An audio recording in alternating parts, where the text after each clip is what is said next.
Let's talk a little bit about retail and what's happening right now, because the numbers have been phenomenal. And I think a lot of people have been caught up in thinking, OK, shoppers are back. You're not so convinced that this is going to last. No, this is a once-in-a-lifetime year we're up against, all of them. And it's kind of like being up against a snowstorm for 365 days. So, yes, you're going to beat last year. I know most retailers are looking at 2019. But on the other hand, there's a lot of euphoria, and I don't know what it's out there for long term. And maybe I don't look at the market like that, but maybe that's why the stocks haven't responded. If you're not beating your numbers, then you're really not doing well. And anyone who even gets close to last year, frankly, has issues. So no, I'm not euphoric. I think the business really starts again when the storm is over, and certainly for 2022 would be the measuring point for me.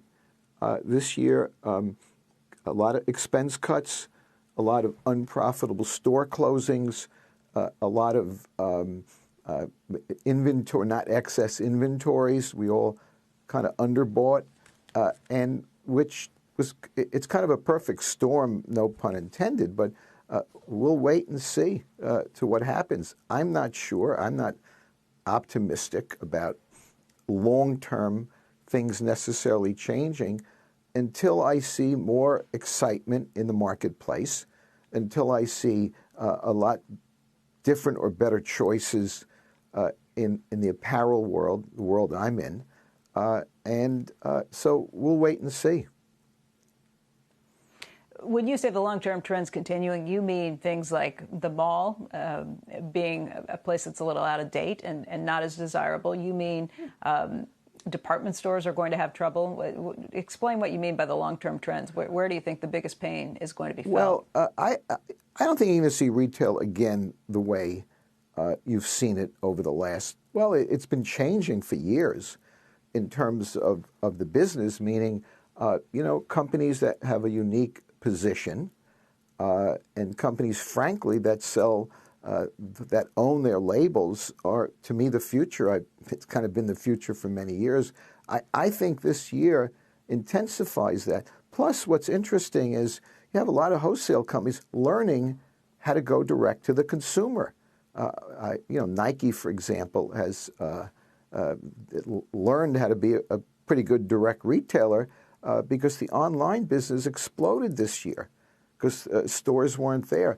Shopping malls, my friends kind of aren't always happy with my comments, but until there's a reason to go physically, until there's an intense excitement, and this is probably the wrong word, but until the assortment is very good of retailers, you can go online. Everyone's learned to buy online. The numbers are extraordinary in terms of online.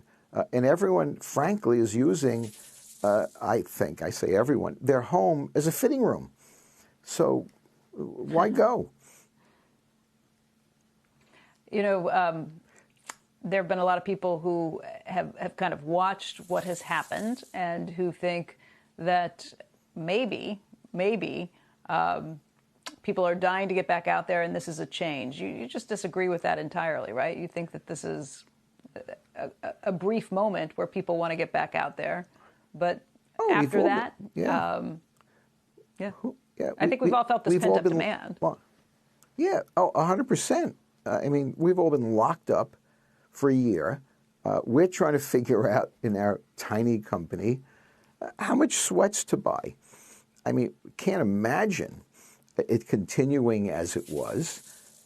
We're starting to, we're so small that, we haven't been in the active or the sweat business in an important way. But I think tons of pent-up demand. It's nice to get out of our, being home all day and getting away from the Zoom, which drove us crazy in our business, trying to tell a color on a Zoom or a style. I learned one thing is go back to the office and start looking at the merchandise again. And it's amazing how many companies are in my world where product is important. It's everything. they're not going back to work till Labor Day. So you're going to start on product, and you're going to look at it and make evaluations on the color, on the style, on the fit. And Zoom can't do it. So I'm not optimistic, no, but I'm optimistic for the companies that, in fact, are doing what should get done in this environment. It kind of reminds me of, I look back, because I've been around a long time, and if anyone would have told me 90% of my TV is being watched on Netflix, on Hulu, on Amazon Prime, like, hello, I never would have, that's where we watch TV.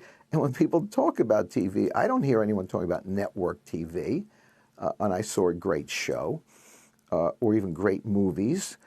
So I'm a product person. I learned from my first day that's what it's about, along with great marketing and along with good operations and all that.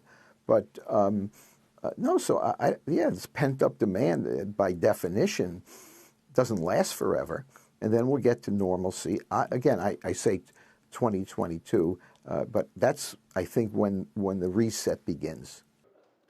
Shepard Smith here. Thanks for watching CNBC on YouTube.